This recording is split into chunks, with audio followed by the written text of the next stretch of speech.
Hey everybody, I hope everybody's doing well with all the craziness that's going on.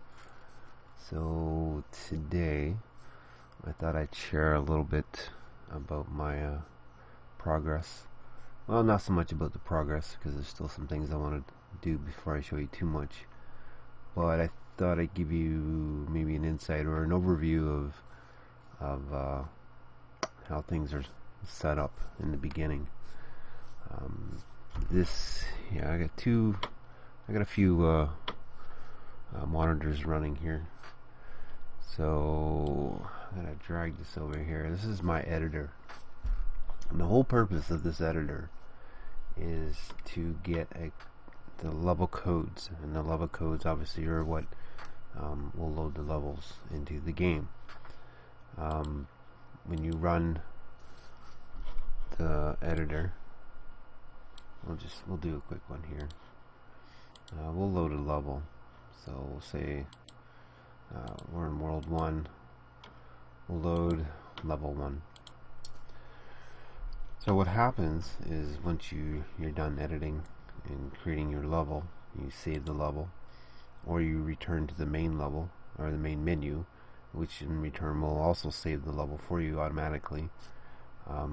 Once you do that, it spits out some codes, and the codes end up in an ini file, and depending on what you call your worlds, that's what your ini file would be named.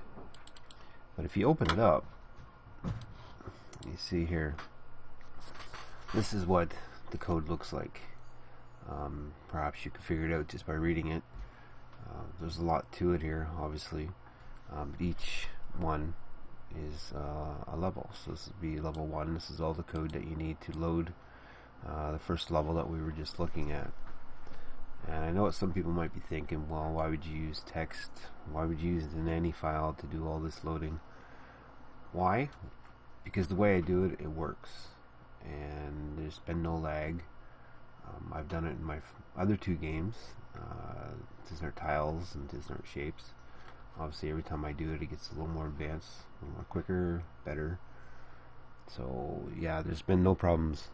And everything I've done, I've always tested it in Android, and there's still no issues with it. So it works, and it works good, and it works fast. So once you save your level, we'll just get rid of this for a minute. Close this up, and you run your game. We'll see level 1 here. See, that's what we were just looking at. And you can see, how do I explain this? What happens in what I call the main page here, and this is just a temporary page for me to load the levels.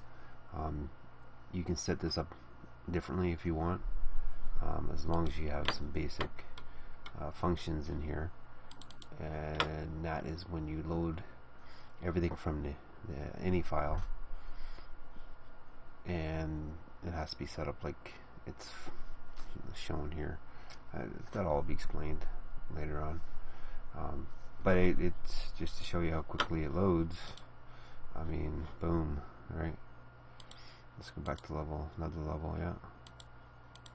So it loads pretty quick. I personally don't use loading screens. I know there's various reasons why you should do that, but I don't. I mean, when I'm playing a game and I want a level to load, the quicker it loads, the happier I am. I don't want to sit there and watch a loading screen when I know half the time it's not even necessary. I realize sometimes it is, but anyway, I'm just rambling now. Alright, moving on. When you get into, this is the game page here. When you get into loading a level, as you can see, there's quite a few events here in order to load everything and create the level. Some of these are obviously comments that are left in here, but still it's quite a few events. But the way I've done it in groups. and everything is really fast. Fusion is amazing when it comes to this, and it blows me away how quickly it does everything. So yeah, I mean, we set up some values in the beginning, then we create the cells itself, and then some other stuff here, and then we get down to creating all the objects, and you can see here is quite a few, and there's reasons why I did them all in groups. I mean, it's all done through loops, but I still had to put them in the groups. Yeah, so there's that. And once all that's done, it jumps into the gameplay. I tried to keep everything nice and neat, organized. I got everything in folders here. Same thing in the editor. Got everything up into folders. So it's nice, neat, and organized. Obviously, some of the wording here is going to change when I'm creating something. I kind of just tend to throw names and stuff out there, and you go back and clean it all up and change everything and make everything nice and neat later on. Anyways, I got quite a bit done. I'm not going to show you it all in this video, but I will probably start with another thing too. I should probably explain this. Because it's going to be in Android, try to follow certain rules. You know, keep everything, all the images to the power of 2. Uncheck things where you don't need them, like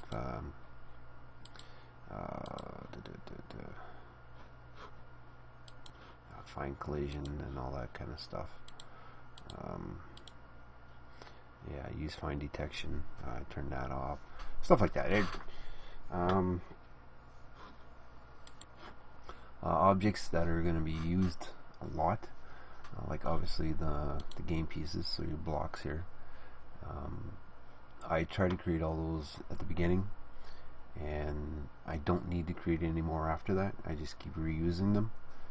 Same thing with these goal objects I talk about. And what the goal objects are is when you click, say I click on these 3 red ones here, these blocks that actually fly out are actually the goal objects. The game pieces that I clicked on actually right away go off screen so that they can be used again. It'll eventually make sense to you. So yeah, so I create all those in the beginning, but stuff like the power-ups, the blocks and everything, I originally had it where I'd only had, say, one block.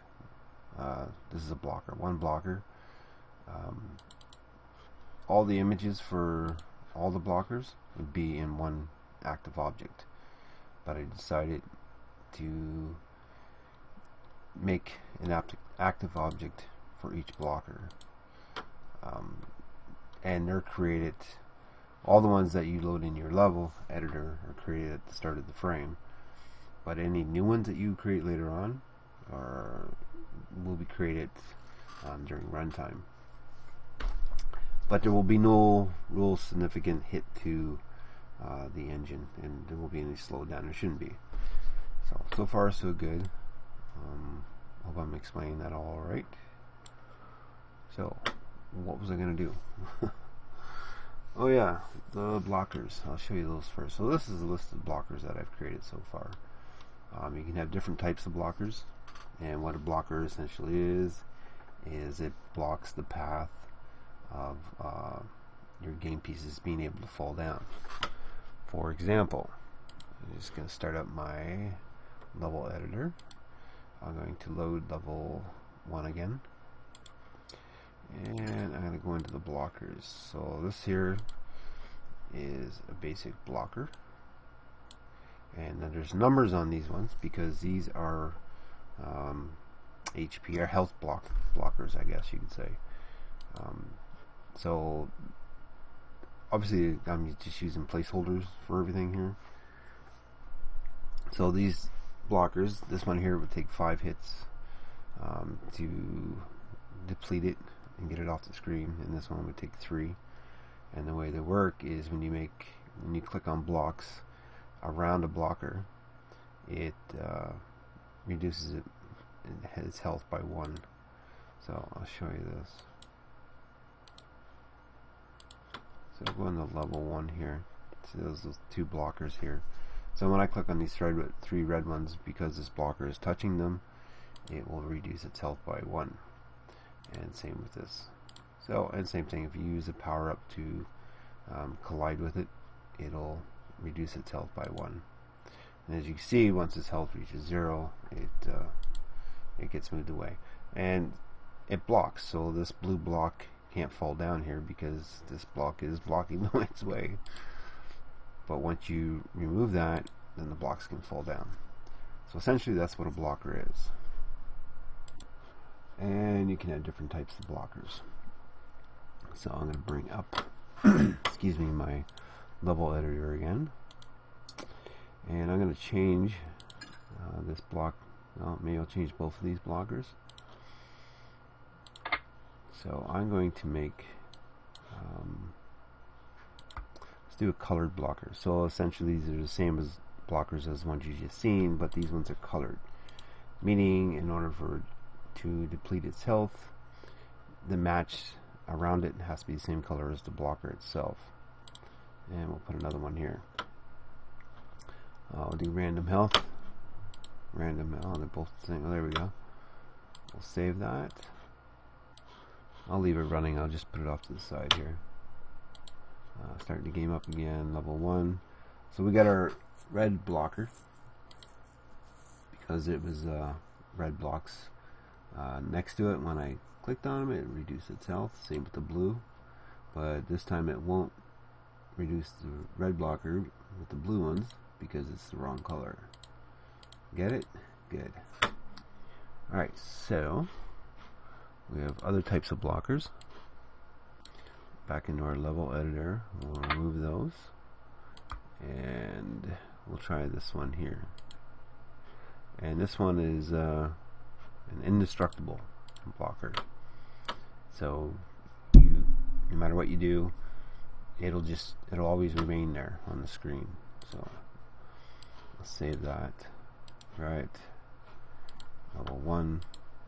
Yeah, so no matter what, the blocker, those blockers will always stay there. Power up doesn't do anything. There will be more types of blockers.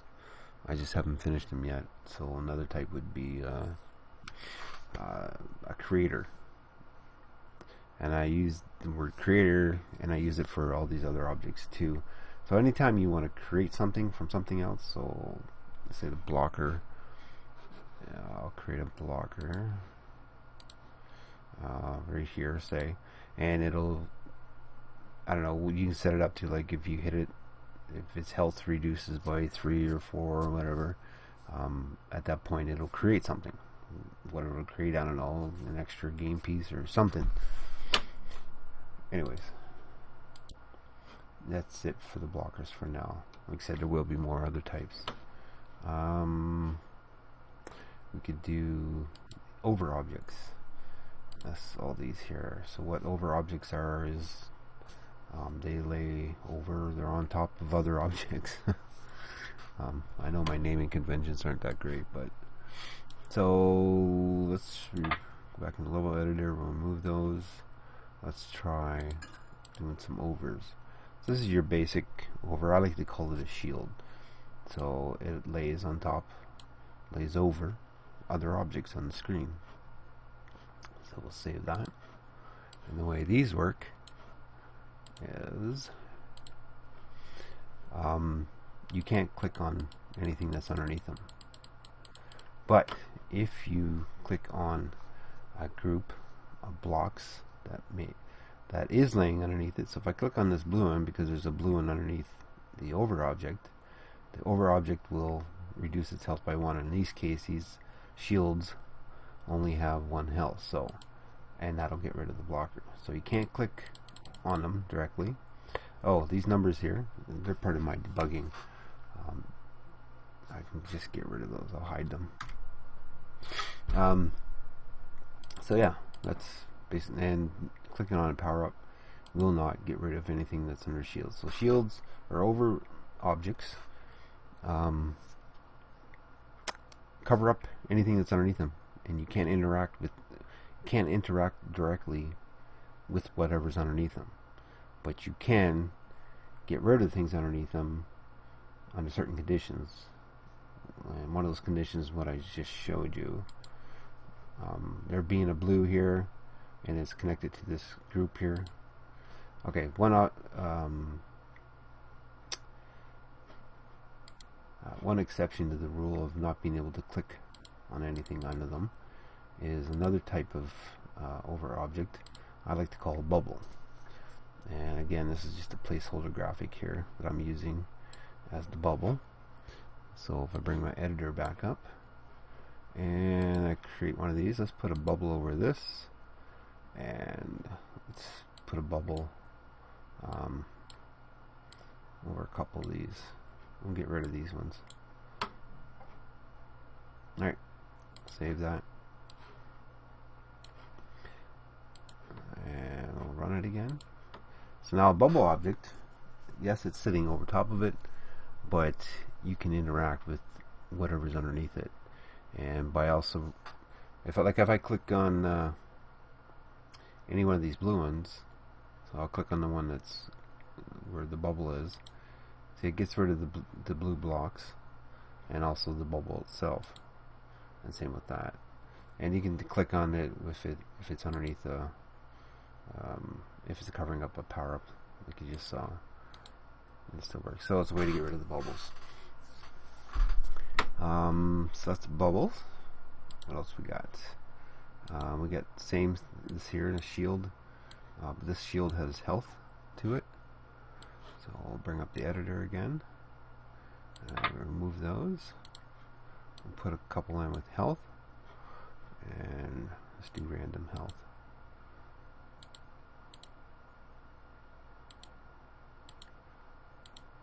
That's good.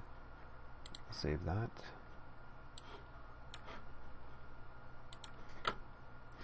Alright, level 1 again. Again, I can't click on them. Anything underneath them. I'll hide that. If I click on this blue, because there's a blue underneath it, it gets rid of 1 health. I don't know if you saw that or not. Let me set the scenario up a little better here.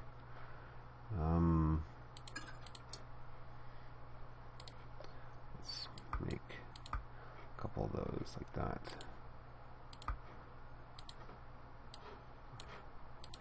Restart this. Alright, so yep, reduces the health by 1, reduces the health by 1, and once the health reaches 0, you can remove it from the board, like so. So you can have shields with health. Another one is shields with color. These ones here. So bring the editor back up again. Remove those. Oh, remove those, and we'll try one with colored. Blue. Let's try yellow. And we'll save that. Now these ones work a little differently. Still, you can't click on anything underneath them. If they're colored, that means the blocks underneath them has to be the same color. These 2 red ones, they're covered by red, so you can get rid of those. Orange, if you click on the orange, actually you can't even click on the orange because you see the number. These numbers indicate how many connected blocks, the group number. So there's 2 in this group, there's 2 in this group, there's 6 in this group. There's only 1 in this group, and that's because these 2, even though they're connected, they're covered up by these shields. I'll hide that again. So we can get rid of this blue one though, right? Get rid of the white ones, or the yellow. Now, see, now this is yellow, so now we can get rid of it. Anyway, that's how it works. And the last one would be an indestructible. So these are indestructible, so you can't click on them on anything that's underneath them. And again, you see the numbers. These, even though these 4 blocks are connected, because this one is covered up by this shield, it's not counted in the group. So you can get rid of these 3, but not that one. That's how those work. And again, I haven't done it yet, but you can make creators out of the shields too. So certain shields you'll be able to create other objects from, and you'll see that once I'm done with that. I'll show it. I think that's it for now. There's a whole bunch more, but I don't bore you too much. Oh, another thing too is I'm gonna put some blockers in here.